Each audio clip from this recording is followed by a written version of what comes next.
GPS Audiovisual Radio. Todos los miércoles a las 19 horas, el protagonista es el cine argentino. En la mirada de Julia Montesoro. Un programa con perspectiva de género que nuclea la industria cinematográfica del país.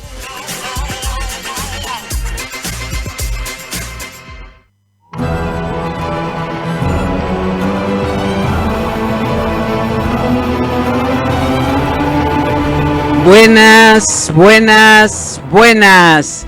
Bienvenidos a GPS Audiovisual Radio en nuestra cuarta temporada en el aire, con la producción periodística de Norberto Chap, la conducción de quien les habla, Julia Montesoro, y en los controles, Gonzalo Sorais. Vamos ya en esta nueva emisión de GPS Audiovisual Radio a recibir a nuestro primer entrevistado de hoy.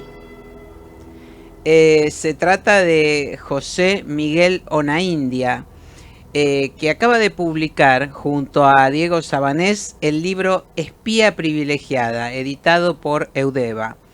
Es una obra que recupera la figura y gran parte de la obra literaria y cinematográfica de Beatriz Guido, al cumplirse en diciembre último un siglo de su nacimiento. Estamos con José Miguel Onaindia, es un gran gusto, quien, dicho sea de paso, además con Diego Sabanés, es el curador, realizó la curaduría de la muestra Beatriz Guido, un mundo propio en la literatura y el cine. Recibimos a José Miguel Onaindia, entonces un gusto enorme estar nuevamente con vos, José Miguel. ¿Cómo estás? Julia, ¿cómo estás? Muy bien, muchísimas gracias por la llamada, por esta conversación y bueno, y por atender a la publicación de este libro que bueno, es un trabajo compartido con Diego, Sí. que nos ha llevado unos varios años de elaboración y que estamos muy contentos que hoy, bueno, haya podido dar a la luz en esta edición de Eudeva. ¿Qué te llevó a poner el foco en Beatriz Guido como figura esencial en el cruce entre el cine y la literatura, José Miguel?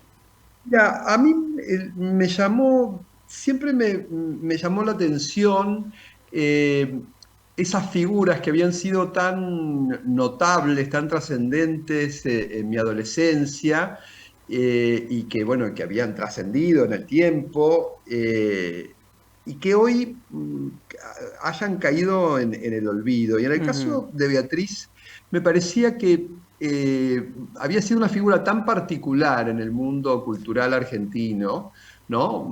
Porque era una mujer que escribí, que era fundamentalmente una escritora, de lo cual ella siempre declaró como que era su oficio esencial a la escritura, pero nadie se había dedicado desde el mundo, en ese pasaje del mundo de la literatura al mundo de la escritura de guiones cinematográficos, con la profesionalidad y la frecuencia que lo hizo Beatriz. No solamente para sus obras fundamentales que están hechas por Leopoldo Torre Nilsson, que fue su pareja sentimental y artística, sino también para otros directores, y en una labor que todo el mundo reconoce, toda la gente de cine, de cualquier segmento, reconoce la... el empeño y la capacidad que tuvo Beatriz para imponer no solamente las películas de Torre Nilsson en los festivales internacionales, sino para promover todo el cine argentino. Sí. Que eso además culmina al final de su vida en un cargo diplomático que le da Raúl Alfonsín en la Embajada de España, y que, bueno, trasciende, ya hace un trabajo oficial de promoción cultural a través, bueno, ejerciendo ese cargo diplomático. Entonces, esa personalidad que por otra parte participaba de los programas más populares de la televisión, se la consultaba sobre todos los temas de actualidad, de repente prácticamente no haya quedado rastro. O sea, a mí me llamaba la atención que de repente me encontraba con personas del ámbito cultural que generacionalmente habían convivido, al menos en su infancia, y que a mí razonablemente me parecía que les debía parecer, que debían reconocer ese nombre, y que era un nombre como absolutamente olvidado, caído en el olvido. Entonces, Invisibilizado, sí, sí, sí, exactamente. invisibilizado. ¿Y cuál es el Entonces, aporte de Beatriz Guido al cine argentino? Recién mira, yo algo creo que mencionabas, ¿no? Esta dupla con Leopoldo Torre Nilsson, su sí. compañero de vida y de obra artística también, pero ella hizo mucho más.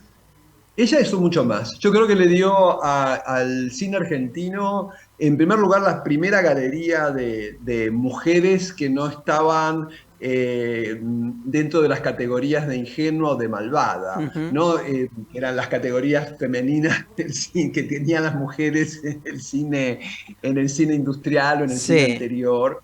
Y aparecieron esas jóvenes rebeldes, preocupadas por descubrir verdades, que muchas veces esos caminos no les eran favorables para su destino, pero apareció, digo, creó primero esta galería de personajes femeninos, después sí. también una galería de personajes masculinos extraordinarios, como el Guastavino de Fin de Fiesta, o el Pablo Alcomendas del En serio en las vísperas, pero vos me preguntabas referido al cine, yo creo que también le dio una forma de mirar la realidad que no tiene otro, que no había tenido hasta ese momento. No, claro, bueno, evidentemente además los guionistas eran hombres. ¿No es Sí, eran cierto? todos Entonces hombres. la mirada era masculina, como prácticamente ocurre hoy, se puede decir, pero Sí, estamos, bueno, hablando sí. del aporte de Beatriz Guido y estas criaturas que vos también señalás. Ahora, en el libro hay rastros de cómo era esa sociedad creativa con Leopoldo Torre Nilsson. Sí, mira, ¿Se hay sabe rastros, algo de no, eso? no podemos establecer porque hay muchas declaraciones de ambos y algunas declaraciones son contradictorias.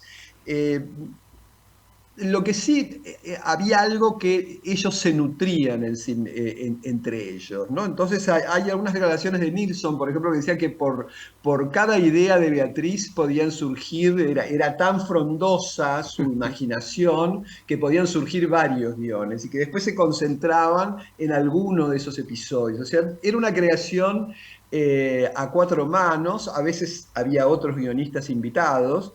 En Sí. muchos casos en los casos de las novelas, sobre todo de las primeras, hay obras literarias precedentes al trabajo cinematográfico. Ujú. Y en otras, aparentemente podrían haber nacido la obra literaria y el guión cinematográfico con cierta independencia. Y hay casos como El ojo que espía o Piedra Libre, que aparentemente son ya concebidos como guiones o como tratamientos cinematográficos por la misma Beatriz y así están publicados en las ediciones literarias. Ahora, Eh, por qué inferís que a 100 años de su nacimiento, ni antes tampoco, sea una figura que no está debidamente reivindicada? Bueno, es que, como decías vos hace un momento, ¿no? Invisibilizada. ¿A qué contribuyó todo esto? El libro lo Mira, yo pone creo que, también que hay en... varios, en- hay tres razones para mí fundamentales, que son, en primer lugar, la razón de género. ¿No? Fue una mujer y en la época en que Beatriz escribía, no era la única mujer que escribía, pero no integraban el canon, Claro. ¿no? La literatura escrita por mujeres era como una literatura, se la llamaba literatura femenina, como si todas escribieran más o menos Sí. igual, y había tal vez la palabra desprecio sea excesiva, pero había una consideración como que era una literatura que no ingresaba en el campo de la gran literatura, Algo ¿no? O menor, sea, claro. era como algo menor, Sí. normalmente era de temas domésticos, sentimentales, más cercanos a las novelas de amor, del corazón o de problemas de familiares, que a lo que nutre. Entonces, Beatriz hace un proceso muy interesante porque ella digamos, le quita al mundo de la escritura, de la literatura masculina, sus temas y se los apropia. Ella escribe sobre política, escribe sobre la corrupción social, escribe sobre el patriarcado, aunque no lo mencione de esta forma, escribe sobre los prejuicios religiosos, escribe tiene algo que para mí es muy notable, leído con visión histórica, con perspectiva histórica, que es la desacralización de la infancia. Me parece un Mm, mundo de niños perversos, de niños sí, que hacen que es absolutamente eh, eh, despojados de la inocencia con la cual en general aparecían en el resto de los relatos, no solo de mujeres, sino también de hombres, ¿no? O ujú, sea, cuestión de la equivalencia entre ingenuidad y bondad de la infancia en Beatriz está absolutamente eh, eh, cortada, y los niños a veces encarnan o hacen los actos más perversos sí, dentro de la trama de la novela, sí, ¿no? sí, sí, sí, El secuestrador es una mezcla, es una clara prueba, o los niños de la caída, ¿no? O sea, tal cual. hay algo de ese mundo literario, eh, digamos. Entonces, era una mujer que no escribía sobre temas a los cuales el sistema o digamos, el Sí, el establishment literario establishment. les consideraba razonable Sí. para que escribiera una mujer. Escribía sobre temas que son muy de avanzada en el momento, como la diversidad sexual, Ujú. digamos, bueno, una gran audacia para tratar los temas eróticos, Sí, el de deseo, cualquier tipo. el deseo, ¿no? El deseo, La sí, fuerza del posiblemente. deseo, en estas Exacto. mujeres y en estos hombres. Bueno, Después yo creo que hay otro tema. Fue muy exitosa Beatriz. Fue ah, una de las escritoras más leídas y más vendidas. Fue una profesional de la escritura claro, en un momento donde eso no estaba tan bien claro, hay observado, muchas donde cosas que, prácticamente éxito era o bestseller era igual a mala calidad literaria o a literatura de claro, segundo orden. claro. O sea, Y después incomodó creo que en varios sí, frentes, Beatriz Guido. Esto está claro sí, y en el libro también se deja ver perfectamente. Recomendamos la lectura entonces de este libro. José Miguel Onaindia, gracias por tu, no, bueno, gracias a vos, enriquecedora Julia. presencia aquí en GPS Audiovisual Radio, por este libro también que recomendamos y bueno, te mando un abrazo muy grande. Muchísimas gracias. Seguimos en GPS Audiovisual.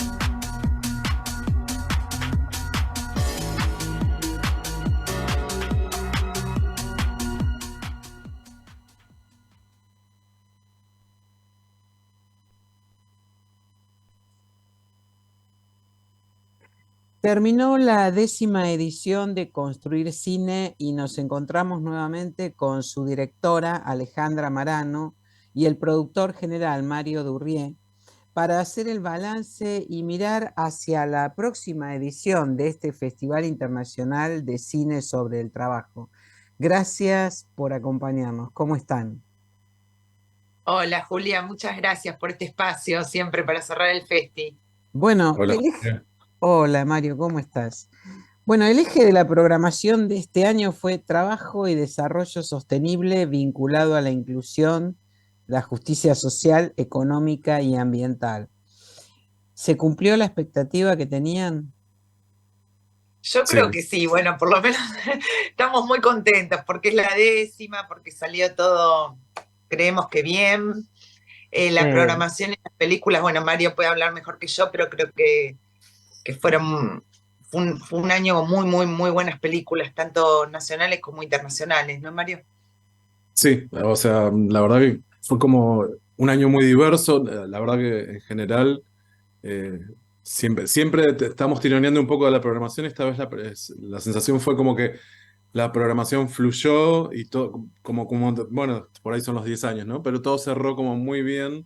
No sentimos que estuvimos, viste, como buscando, siempre estamos Ujú. buscando, como tironeando un poquito y la verdad que todo este año fue como las películas que tenían que llegar llegaron, todo salió muy bien, entonces es como una felicidad, ¿no? Y aparte que, bueno, las películas que salieron premiadas también fue como bastante unánime y Sí. bastante parejo en el caso de las premiaciones, ¿no? Por ejemplo, en el caso de Rinoceronte, que recibió el premio del jurado, y también no de la crítica, sino del jurado joven también, si no me equivoco, no me estoy El diciendo jurado de joven, el premio memoria de la casi una semana juventud. después, ¿no? Claro, sí.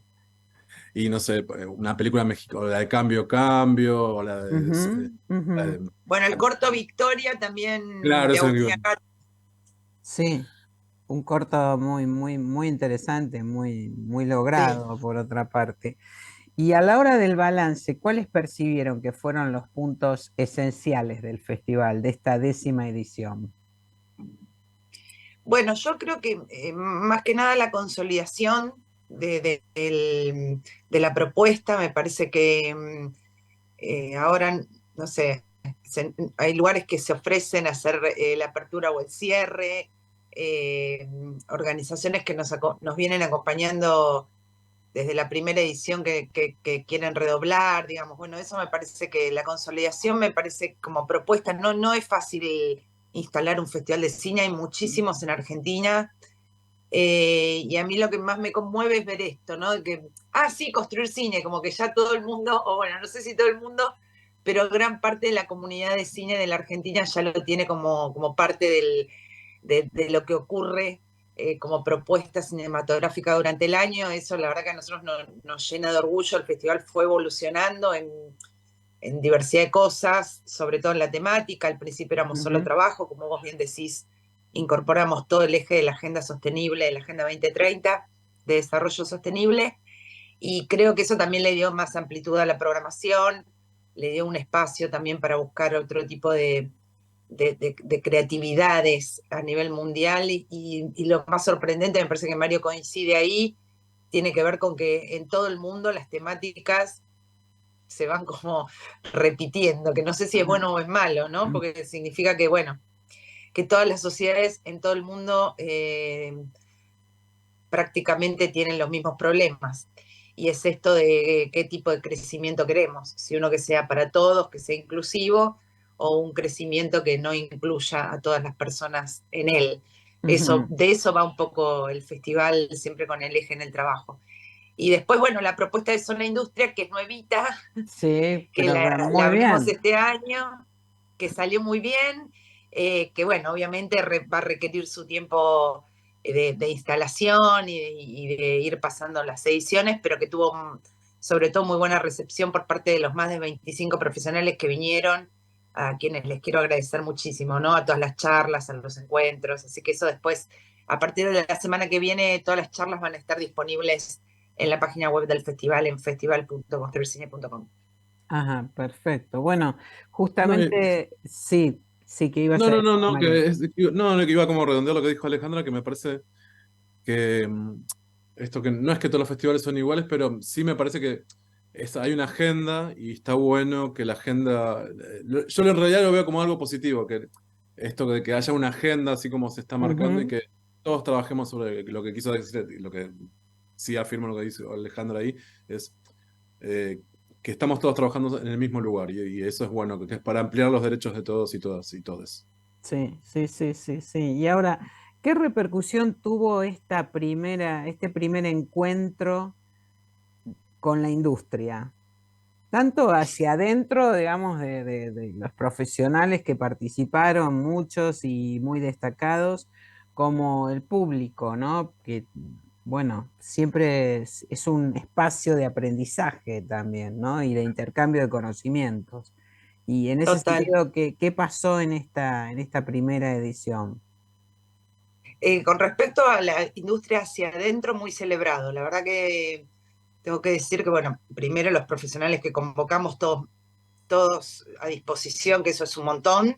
Ujú, Y después de otros profesionales que no participaron, que es como, bueno, pero yo también quiero hacer. Pero claro. bueno, lo hicimos durante 3 días, que es muchísimo. Entonces, un poco el tema de la participación de la audiencia es un tema, es tanto para las películas como también para la zona industria. También el horario, nosotros lo hicimos por las tardes para no interferir con las funciones. Eso creo que tendríamos que ver cómo lo repensamos. Bueno, a ver si podemos mejorar algo de ahí. Y después la pregunta común de todo el mundo es si está en streaming, si lo puedo ver online, si, bueno, como que hay una dicotomía que la industria, lo que me pasa es que cuando convocamos a la gente de la industria para los panales me dice, pero es presencial, ¿no? Sí, sí, Sí. perfecto. Ajá. El público te pregunta si es online. Entonces, bueno, ahí no sé, la verdad que tenemos como que descansar un poco, repensarlo, Sí, es a la ver de cuestión qué del acceso. manera, sí, Perdón que te o interrumpa. por ahí coordinar también la convocatoria y los horarios con espacios educativos, como escuelas de cine y Claro. universidades. Me parece que eso también puede, no sé, yo doy clases en la UNTREF y, por ejemplo, bueno, muchos de los chicos que están en mi materia no podían venir por laburo, bueno, por lo que fuera. Sí. Era como un poco complejo eso. Así que, bueno, por eso decidimos como no fagocitar, hacerlo presencial y también de post-festival ponerlo online. Pero bueno, Ajá. creo que ahí en el tema de la audiencia es algo que todavía tenemos que trabajar. Claro, bueno, imagino que con el público lo que ocurre es que estas actividades les interesa, pero también quieren ver películas, porque los festivales son eso, ¿no? La posibilidad de ver películas que generalmente no vamos a ver en otros lugares o que tienen muy poca visibilidad. Bueno, esto Mario lo sabe mucho mejor que yo. Entonces, supongo que este reclamo, entre comillas, del online y lo presencial, de la mixtura, tiene que ver con no querer perderse nada. Y eso habla muy Sí, bien de ustedes, ¿no? También de, bueno, el Pues, crecimiento que han pues, logrado. de que hicimos muchas actividades juntas, es verdad. no, bueno, también hay hay una situación que es esto que dice Alejandra. Recién iba a ser como el chiste. Bueno, los laboratorios se podrían hacer el fin de semana, que nadie trabaja típicamente, o una gran parte de la población no Claro. trabaja. Pero no, pero pasa con las salas también. Siempre uno tiene este pánico de que el público no vaya y no creo o sea, satisfactoriamente cuando uno habla con los voluntarios, porque uno no está todo el día en la sala, sería un hipócrita decir eso, pero me dicen, no, fueron 70 personas, 50 personas. Y es mucha gente en este momento para las salas. Ujú.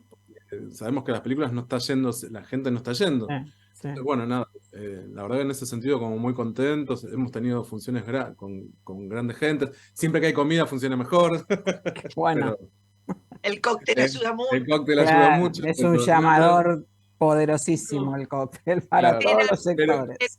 La gente respondió muy bien a la programación y nunca falta el que se entera un día antes y te dice, ay, pero va a estar online. O sea, claro, como Ah, que hay un tema ahí que trabajar de que la gente también entienda lo que los cineastas y las y los cineastas y creadores ponen en juego cuando ponen una película online, que se pierde en otros festivales, como que hay un público que por ahí no es el cinéfilo, digamos, que sí. todavía no entiende eso, ¿no? Que reclama como el online como algo, como un derecho adquirido. Me parece que ahí hay un trabajo para hacer desde las audiencias, sí. sí, Ahora, bueno, sí, no, dale. Era simplemente que por ahí lo que tenemos que trabajar como una cosa para el año que viene, obviamente, y una reflexión, así que ya que estamos reflexionando, es por sí. ahí sí tomar películas que ya han pasado, han hecho cerrado su circuito, porque esto fue algo que se habló con Alejandra, que sabíamos que íbamos a tener con los problemas, las películas que teníamos en estreno, que iban a ser complejas. Entonces yo directamente, ¿te acordás que dijimos, vamos a retirarlo esto porque va a ser un problema con los realizadores a la hora de presentarlo? Entonces, por ahí lo que sí tenemos que hacer es trabajar siempre como una edición post, ¿no? Pasada, y ahí a Claro. partir de eso. Igual ahora construir en este momento está transcurriendo también, esto está bueno de decirlo, ¿no? De que en este momento se está replicando el próximo domingo en Rosario van Sí, a poder ver una película. Ajá, sí, bien. en Cine El Cairo está todos los domingos de mayo y junio. Todo el festival, todo lo que Sí, se vea Sí, en el festival. Ajá. sí. Bueno. De la competencia internacional lo van a poder ver ahí. Ahora, en el momento que se entregó el último premio y se dio por concluida esta 10ª edición del festival, ¿en qué pensaron con vistas al año próximo? bueno, pensamos cuánto vamos a dormir, ¿no? ¿Cómo nos ayudó el tiempo? Porque hicimos el cierre al aire libre y al día siguiente fue un diluvio. Sí, Eso fue lo primero que Sí, se me pasó por la es cabeza. la suerte que tuvimos, eso fue lo único que pensamos. Y después, ajá, sinceramente, aparte de esto, ¿no? De tratar de trabajar las audiencias, nosotros este año, por lo que decía Mario, por tratar de. Uno siempre quiere tener las películas más nuevas, como en todos los festivales, sí, ¿no? Querés sí, sí, un poco, bueno, traer la novedad, tener la premiere y eso obviamente restringe un poco el online, obviamente. Entonces, tuvimos varios comentarios de personas del interior del país que decían, bueno, pero ¿dónde veo las películas argentinas? Porque las películas argentinas no estaban este año disponibles online, cosa que sí ocurrió durante toda la pandemia. Entonces, claro, como que entramos, por suerte, para bien, y federalizamos el festival durante la pandemia, y bueno, ahora es como que no podemos poner todo online. Hay un claro, tema ahí de. Pero bueno, eso fue como mi primer pensamiento. Digo, bueno, ¿cómo vamos a conformar a las audiencias y cómo vamos a hacer para. Pero bueno, hay cosas que son así y bueno, habrá otros festivales en el interior del país que también los hay, que, que las van a ofrecer seguramente y también trabajar un poco más en conjunto. Nosotros nos solapamos bastantes días con La Mujer y el Cine, por ejemplo, sí, porque bueno, porque nosotros vamos en mayo, porque los dos buscamos estar entre Bafis y Cannes, sí, obviamente, porque sí, entonces le digo, bueno, para el año que viene coordinemos, porque si vamos a hacer vamos a traer fechas conjuntas, por ahí podemos hacer una propuesta conjunta también, digo, me parece que sin perder la identidad, podemos armar algo que tenga que ver con charlas, con paneles, con alguna función en conjunto y empujar ahí, que me parece que lo importante de todos los festivales es que las películas se vean, que lleguen al público. Y bueno, después cada festival tiene su identidad y ya, bueno, La Mujer del Cine tiene años, no creo que pierda su identidad por hacer alguna actividad conjunta. En Buenos Aires la gente tiene una agenda muy nutrida, muy, digo, si sí, vas a es muy diferente la situación. Acá en Ciudad de Buenos Aires, a veces la gente no viene porque tenía 2 o 3 planes más, digamos, ¿no? sí, Y sí, se quedó sí, con sí, las ganas de ir. sí, sí, Ah, sí, bueno, o también desde los mismos, esto no es un reclamo ni una queja, porque la verdad que Juan Pablo Zafanel está haciendo un trabajo maravilloso en festivales nacionales, súper organizado desde que él asumió ese Sí, rol, pero estaría bueno que haya un mapa interno hacia los festivales también de fechas, porque cuando sí, uno pone una sí, sí, fecha, después te encontrás con que hay un millón de cosas el mismo día. Te sí, digo porque pasa con las salas, inclusive. sí, sí, sí, Llamás a una sí. sala y me dicen, hoy me escribió tal cosa. Entonces, bueno, sí, armar un mapa de festivales nacionales, pero que sea accesible a todos los festivales, inclusive, que no Sí, sí, existe. sí. Porque sí, si no se producen estas superposiciones que realmente son una lástima, porque bueno, hay todo un esfuerzo organizativo, pero al mismo Sí, tiempo hasta en uno cuestión de como recursos. sí, sí, sí, como espectador o espectadora se queda con las ganas de ver o participar más activamente, ¿no? En determinadas propuestas. Bueno, Alejandra Marano, Mario Durrié, directora y productor general la 10ª edición del Festival Internacional de Cine sobre el Mundo del Trabajo, Construir Cine, organizado por la red social WOCRA. Vamos a estar muy atentos a todo lo que preparen para el año próximo. Seguramente va a ser mucho más que este año, pues ya los veo como vienen cada año. Y les agradecemos muchísimo la presencia y todo el acompañamiento que estuvieron haciendo con nosotros. A ustedes, Julia, muchas gracias por la difusión y por el espacio siempre, ¿eh? Muchas gracias. Seguimos. Muchas gracias. Gente de Rosario. ¿Su credencial o algo que le pueda identificar que es antropólogo? Ah, la verdad que en este momento no lo porto ahí con...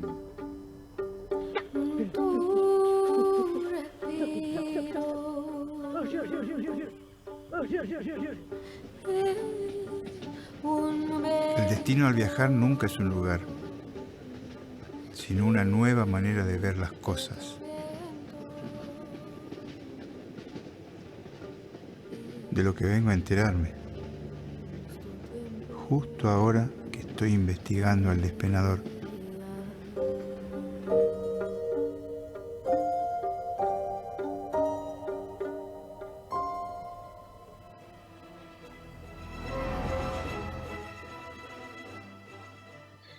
El director rionegrino Marcos Montes de Oca es uno de los seleccionados para la nueva edición del largometraje Historias Breves, con su corto Piedra que Ruedas. Es la primera vez en 27 ediciones que el concurso producido por el Inca promueve la realización de cortometrajes en manos de nuevos talentos de todo el territorio nacional. Marcos Montes de Oca, en representación de Río Negro, es uno de ellos. Estamos con él. Gracias por acompañarnos, Marcos. Bienvenido aquí a GPS Audiovisual Radio. ¿Cómo estás? Perfecto, agradecerles a ustedes por la oportunidad. ¿En qué consiste el corto Piedra que Ruedas? En realidad es una historia, es una ficción que escribí a partir de una serie de viajes que hice con un amigo a la línea sur. Inicialmente iba a ser un documental, nos veíamos cautivados no solo por la geografía, sino también por las historias que aparecían de las personas que fuimos conociendo. En realidad la excusa inicial era hacer un trabajo, después nos gustó la zona y empezamos a recorrer juntos. Y a partir de eso construí una ficción que básicamente relata la vuelta de una persona oriunda de uno de esos pueblos desde Bariloche. Hay una cosa que ocurre en la línea sur y es que a partir de cierto momento empezó a haber una migración de los jóvenes, ¿no? Como que a partir de cierto momento las oportunidades dentro de los pueblos de la línea sur eran un poco limitadas, entonces empezó a haber un éxodo de jóvenes. Entonces, bueno, el personaje de esta historia vendría a ser uno de esos jóvenes que vuelve al pueblo, en realidad a hacerse cargo de una herencia. Esa es la historia entonces con la cual, bueno, quedaste seleccionado por Río Negro. ¿Y qué tipo de apoyo recibiste de los organismos de la provincia de Río Negro para la realización de esta obra? En realidad, todavía, o sea, Historias Breves recién sacó su resolución hace algo de una semana, todavía no tuve, o sea, estuvo la resolución. Falta la firma del convenio y pasar a la instancia de preproducción. Seguramente, en realidad tengo un antecedente. Hace poco, en verano, grabamos un cortometraje en Bahía Creek, un pueblo cerca de Viedma, donde mi papá tiene una casa y a partir, bueno, también una ficción. Y para ese rodaje tuve un acompañamiento sin precedentes hasta el momento, por lo menos en lo que respecta a mi obra, de la provincia, no solo de cultura, también de lotería. Por suerte, nos dimos cuenta que filmar, de pronto a veces aparece la pregunta de cómo filmar en el interior. Ujú. Bueno, respecto a Río Negro, yo encontré un apoyo y acompañamiento, como te digo, hasta ahora. Yo estudié en La Plata y ni siquiera en ese entonces, así que estamos muy agradecidos y esperamos y necesariamente vamos a tener que hablar con la gente de provincia porque es un cortometraje que involucra cuestiones que tienen que ver con el funcionamiento de la provincia, no sé, desde el tren patagónico, las comisiones de fomento, hay varias cuestiones que vamos a tener que articular junto con ellos, así que, pero bueno, también esto que mencionaba, hay un precedente muy cercano, muy bueno, por lo menos para mí, de comunicación y de acompañamiento y de escucha, viste, que a veces los Claro. realizadores... Claro. Bueno, tienen la Film Commission, ¿no es cierto? Que también es muy activa y entiendo que muy necesaria e importante para lo que vos necesitas para tu trabajo, ¿no? Por supuesto, a nivel gestiones, a nivel scouting, en varios niveles está bueno que la provincia cuente con ese organismo. Y bueno, de hecho ya inmediatamente después de recibir la noticia empecé a tener comunicaciones con Cristian Calvo. eh, Ujú. o sea que sí, esperamos poder contar con su apoyo y acompañamiento. No dudamos de que así sea porque hace muy poco, por un proyecto más chico, estuvieron, así que estamos agradecidos. Claro. ¿Y tenés un plazo para filmar este trabajo? Sí. Eh, ¿Cuándo La, sería? la resolución lo que menciona es, a partir de la firma de convenio son 6 meses, porque se espera que este material estrene o en Mar del Plata, que es en noviembre, o en Bafisi. No sé bien cómo toman esa última decisión, pero a partir de la firma de convenio, que yo espero que sea en el transcurso del mes de junio, hay 6 meses estipulados en la resolución para la consecución, digamos, del rodaje y postproducción. Claro. Bueno, Mar del Plata es en noviembre, así que Sí, sí, ahí están con los tiempos justos, ¿no es cierto? Ahora, bueno, poco tiempo atrás recibiste un reconocimiento de un programa de mentorías del sí, gobierno de la ciudad por tu proyecto El Mal Menor. sí. ¿El próximo paso es el largo? ¿En qué Sí. instancia te encontrás con eso? Mira, en realidad sucede algo paradójico, ¿no? Porque yo filmé este cortometraje en enero, que te comentaba, Sí, y tuve otro cortometraje, justo estuve estrenándolo en Francia y después en Bafisi, y en el transcurso de esos días, en realidad, llegado después de Bafisi, cuando yo dije, bueno, me voy a abocar directamente solamente en el largometraje, aparece esto de historias breves, que es como un nuevo corto. Así que es una sorpresa, una grata sorpresa. Esperamos, o espero en realidad que el largometraje, nada, es un proceso más largo y distinto, pero claro. que en los próximos tiempos se haga realidad. Es un momento particular, ¿no? Para producir y más para producir desde el interior. Como bien decías vos, tuve la suerte de participar de la ABC Bafisi, que es las mentorías Ujú. del festival, y también otro proyecto de largo lo trabajé con Fundación Proa, en el que obtuve el acceso a una clínica con Alan Pauls, y Ajá. eso estuvo bueno también. Así que está el proyecto, de hecho mi cabeza está puesta en eso, en ocuparme de este rodaje que viene ahora próximamente, los próximos meses, y después sí, el largometraje del próximo paso, que creo que todo director aspira, ¿no? Claro, sería tu ópera prima, entonces. Exacto. Sí. Ajá. ¿Y cuál es el estado actual de la actividad audiovisual en Río Negro? Mirá, ¿Qué yo tipo de estímulos están recibiendo o vos percibís que hay para realizadores y productores? me parece sí que hay un cambio notorio en las iniciativas gubernamentales, está el proyecto del cash rebate, o sea, hay que separar dos cosas, ¿no? Por un lado está el trabajo en el medio y por otro lado está la proyección o la realización de los proyectos personales. Respecto a lo laboral, yo te digo, hay una serie de iniciativas que están buenas desde el gobierno, como esto del cash rebate, que tiende a estimular la producción en la región. También hubo concursos audiovisuales, no me acuerdo si el año pasado, bueno, se vienen haciendo, que son estímulos o al desarrollo del guión o a la consecución o a la realización de cortometrajes, o sea que hay un acompañamiento.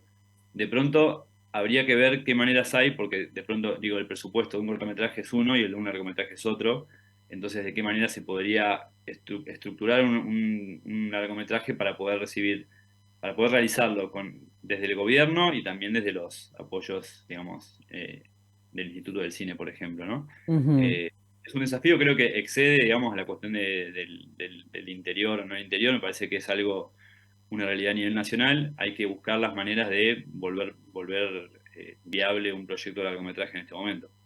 ujú. Claro, porque los apoyos no son suficientes en este momento, de acuerdo ¿no? En la situación económica, los subsidios, bueno, las actualizaciones que se requieren también, ¿no? ¿Te Sí, referís sí, a eso? exactamente, sí, me Ujú, parece que los costos que implica hacer una película hoy en día están un poco, o sea, están bien. A veces pienso que puede haber un desencuentro entre los costos de hacer una película y las ayudas a las cuales uno puede acceder, ¿cierto? Por eso también hay como una creciente, ¿no? En la realización de proyectos por vía indirecta o buscando maneras alternativas de financiación, que también está bueno porque de pronto generan identidades audiovisuales distintas. Me parece que uno trabaja de una manera distinta cuando va de una manera, cuando va de otra. Yo mismo lo experimento con proyectos míos que son más chicos, que por ahí uno lo hace con un amigo, y esta historias breves que va a implicar toda una movida distinta. Entonces me parece sí que no es, ese es mi gato, no es imposible, eh, pero bueno, hay que diseñar estrategias, me parece, distintas, depende del proyecto. y el corto para historias breves es ambicioso en cuanto a producción. te va a demandar mucha producción, digo, mucha estructura de producción. Hay una única cosa que hay que diseñar bien, me parece, que tiene que ver con los traslados, ¿no? Porque es un corto que, como te contaba, muestra el recorrido de un personaje desde Bariloche, que acá es todo mucho más fácil, hasta un pueblo de la Línea Azul, que es un lugar, es una zona más recóndita, y de pronto va a haber que pensar bien cómo grabar esa parte, porque es un lugar más limitado en todos los niveles, digamos, ¿no? Entonces, no sé si solamente se trata de una cuestión de costos, por ahí sí, esto de decir cómo hacer para trasladarnos hasta allá, dónde nos quedamos, cómo comemos, o sea, hay un montón de cosas que diseñar, pero no necesariamente eso se traduce en mayor cantidad de capital, ¿no? Ujú. Claro, Si bien, es un diseño de producción, en todo claro, caso. exacto.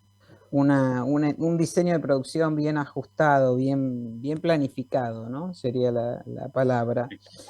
¿Crees que se puede consolidar una industria audiovisual rionegrina fuera de las dependencias financieras o artísticas de Buenos Aires? Me parece que excede un poco mis conocimientos respecto a la industria, a los funcionamientos de la industria. Sí me parece que hay un camino que se empezó a dar, que está bueno, es cuando la provincia se presenta ante la industria como un lugar accesible para filmar. Eso genera movimiento, se genera movimiento, no, digo, no solo de producciones, sino también de capital, de capacitaciones, y todo eso me parece que va a fortalecer el sector. La provincia es amplia, de pronto Bariloche, por la cercanía del Bolsón, que está la universidad, y por ser un destino favorito para producciones y publicidades, tiene una determinada impronta. Habría que ver cómo eso se traduce en el resto de la provincia. Me parece que el desafío está. Eh, y yo creo que va encaminado. De pronto la pregunta siempre es la misma, es cómo solventar los costos que desde los sindicatos y desde, o sea, cómo uno solventa el costo medio de una película Ujú, solamente desde el apoyo que se puede generar desde una provincia. ajá, claro. Bueno, ese es el kit de la cuestión, ¿no? Y en lo que están trabajando, por lo menos en Río Negro, tengo entendido que es así, que están viendo de qué manera sortear todas esas Sí, sí, cuestiones. sí, sí. Marcos Montes de Oca, director de Piedra que Ruedas, el corto seleccionado para integrar historias breves. Muchas gracias por tu presencia aquí en GPS Audiovisual Radio. Y bueno, cuando empiece el rodaje, estaremos atentos a las novedades. Te mando Bueno, un abrazo. Muchas gracias, ¿eh? muchas gracias a ustedes. Lidia está girando en torno a lo que pase. Ahora he salido a caminar un rato, después las voy teniendo al tanto. Sebastián Moro, El Caminante, un documental de María Laura Calí. 3 funciones entre el 2 y el 7 de junio en el Cine Gaumont y también todos los domingos de junio a las 20 horas en el Malva.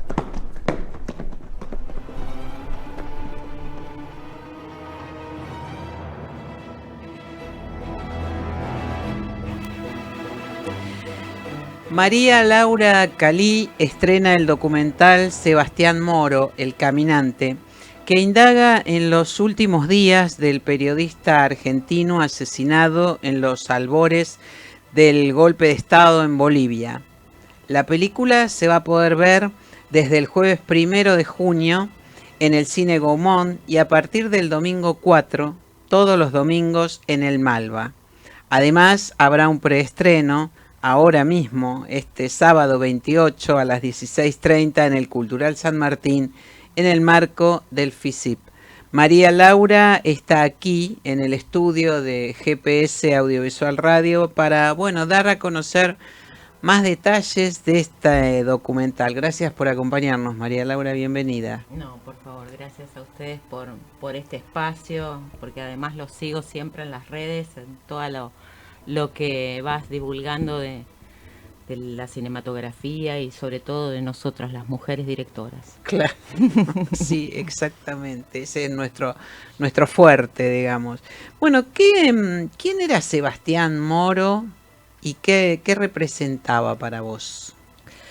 Sebastián era un periodista mendocino, como dijiste, especializado en derechos humanos, que en el 2018, por las políticas que venía implementando el gobierno de Mauricio Macri, él trabajaba en Radio Nacional en Mendoza, y fue relegado en sus funciones. Eliminaron todos los informes que él había hecho de los juicios de lesa humanidad, que eran como 250 informes.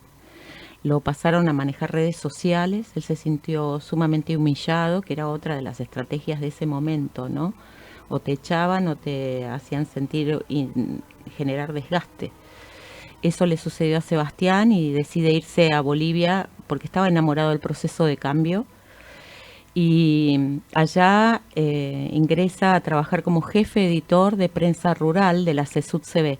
La CESUD-CB es la Confederación Única de Trabajadores Campesinos de Bolivia, que cubría todo el campesinado y los pueblos originarios, toda la problemática de ellos, y era el bastión más importante del gobierno de Evo Morales. Él allí logra ser jefe editor y en paralelo también tenía un programa de radio. Yo lo conocí porque llegué a Bolivia en octubre del 2019 presentando mi anterior documental que se llamó Los Ñoquis, crónica de una resistencia presente, que justamente también hablaba de esos despidos masivos y yo me refería específicamente al Ministerio de Cultura. Así que cuando tuvimos ese encuentro en la radio fue precioso, fue muy emotivo también porque yo no conocía su historia. Tampoco sabía que él era de Mendoza. Yo nací además en San Luis. Su papá había vivido en San Luis. Entonces tuvimos como muchas coincidencias y los dos estábamos en Bolivia. Así que fue un encuentro, fue una de las notas más bonitas que yo recuerdo que hice en ese momento. Quedamos de reunirnos en diciembre y sin imaginar todo lo que se iba a venir después. Si bien cuando yo presenté mi documental allá, el anterior, se sentía ya un desgaste en la sociedad, había mucho cansancio y la fuerza de la oposición que quería pujar por tomar el poder. No me imaginé nunca la violencia que iba a suceder. Que sobrevendría. Yo inclusive participé de lo que fue, me fui al Alto, que es como otra ciudad, donde Evo Morales hizo el cierre de campaña y era muy claro el discurso de Evo ese día, pero claro, yo escuchaba a Evo Morales con 4 años de macrismo en Argentina. La gente después de 13 años de gobierno no tenía noción de lo que le podía llegar a suceder con las políticas más neoliberales, ¿no? Eso sí se percibía, yo decía, ay, que escuchen, pero no imaginé la violencia. ¿Y en qué momento decidiste que la historia de Sebastián Moro era un documental o podía dar para un documental? ¿Qué te decidió? En principio recuerdo esos días cuando me entero que primero no lo encontraban, habían perdido contacto con él, después lo encuentran desvanecido, la familia empieza a pedir fondos para poder ir a socorrerlo, pagar los pasajes, pagar el hospital. Nosotros teníamos una amiga en común, Gloria Beretervide, que era la corresponsal argentina en Bolivia, y a través de ella yo me iba enterando de todo esto. Y escuchaba los audios de los colegas, del propio Sebastián. Ella tenía una comunicación permanente con Sebastián. Cuando nos enteramos del fallecimiento fue realmente un shock para todos nosotros, porque no imaginábamos... veníamos viendo las noticias, pero no imaginamos que Sebastián podía llegar a ser un blanco de ataque. Ahora cuando lo encuentran, pero con golpes en su cuerpo, y yo venía escuchando algunos audios, no sé, fue una necesidad de devolverle claramente la voz. En principio yo decía eso, hay que devolverle la voz a Sebastián, porque se la quitaron en Mendoza, se la quitaron con la vida en Bolivia, y él no pudo contar su historia, él no pudo seguir luchando, él no pudo seguir diciendo su verdad.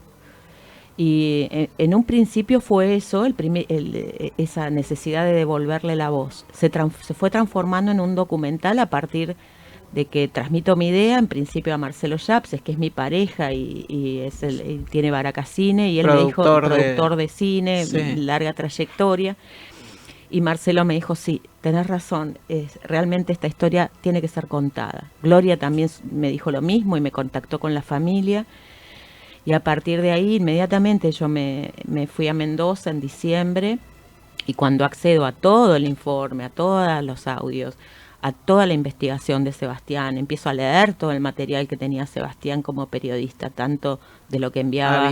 Había sí material para muchísimo una material, y así fue creciendo. ¿Tenías en carpeta otros temas y el caso de Sebastián Moro te tomó por completo y sí. los dejaste de lado Totalmente. para dedicarte a este documental? Sí, fue así. Ajá. Yo tenía en carpeta otro documental más personal, más mío, más de mi historia, de mis raíces, y este documental tomó todo mi tiempo, toda mi energía, inclusive tuve que dejar la actriz también de lado, que yo soy también actriz, pero lo tuve que dejar de lado,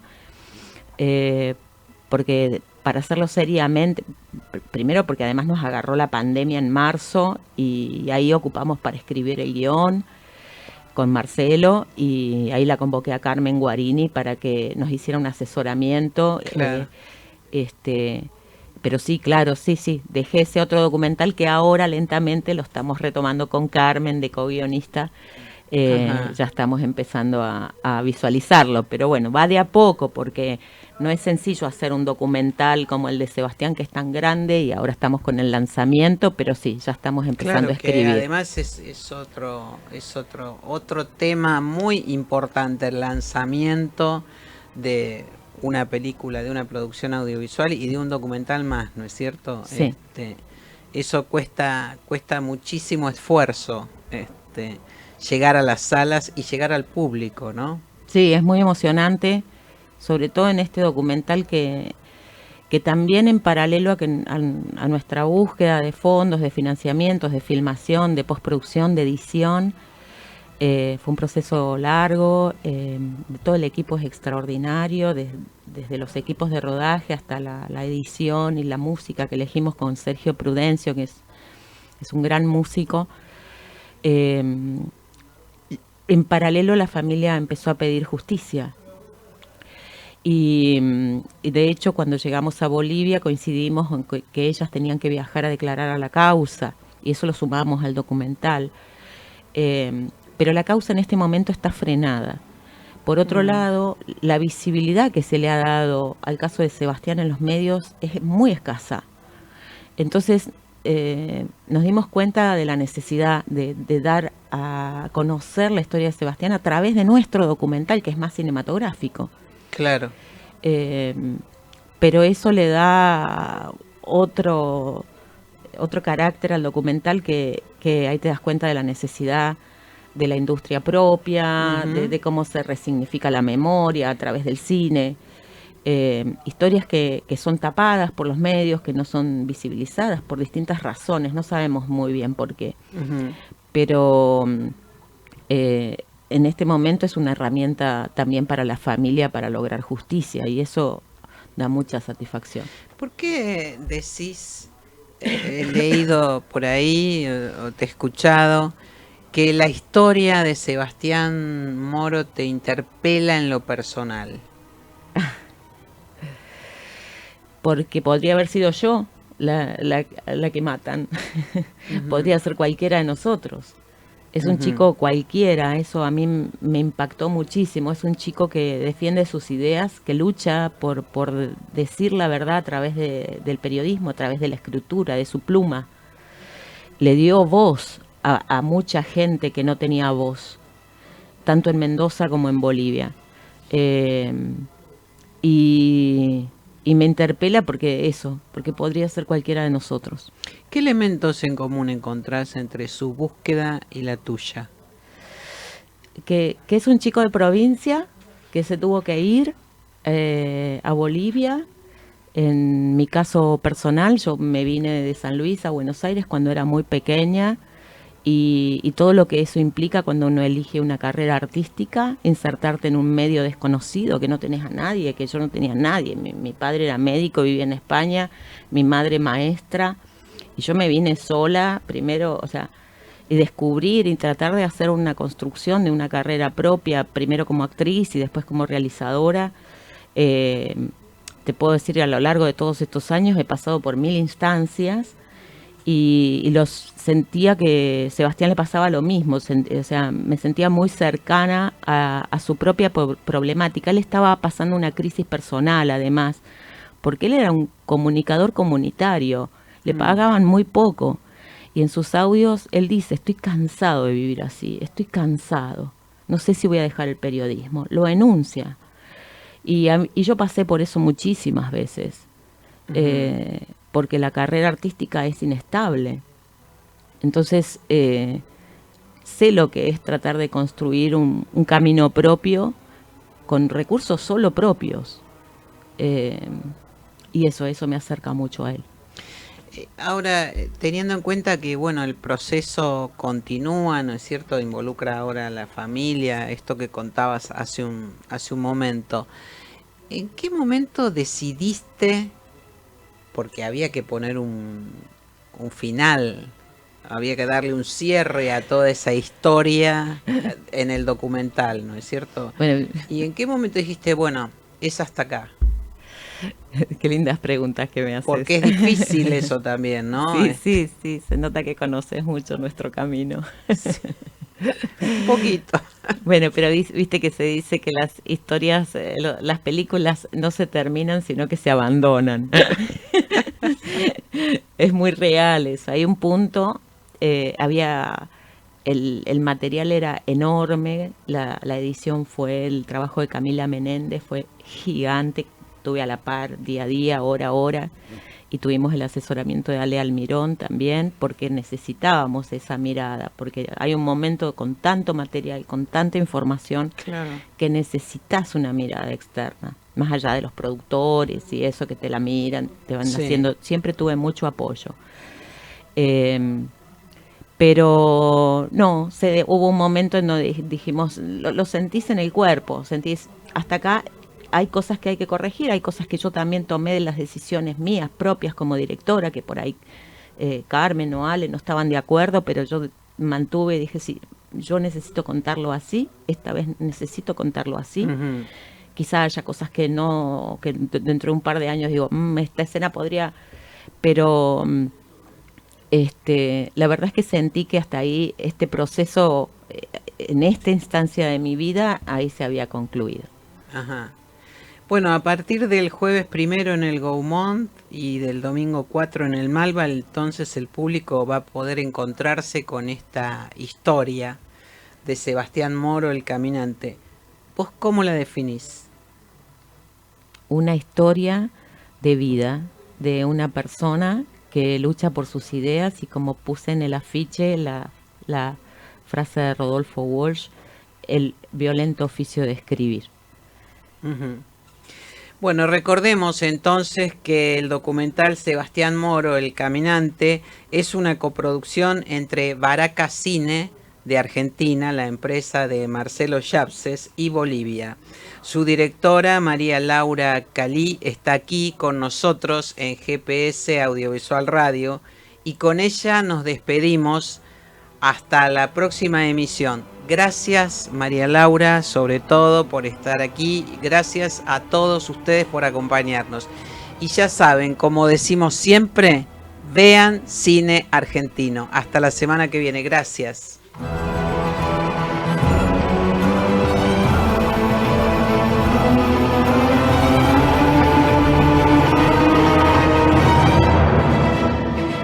Esto fue GPS Audiovisual Radio.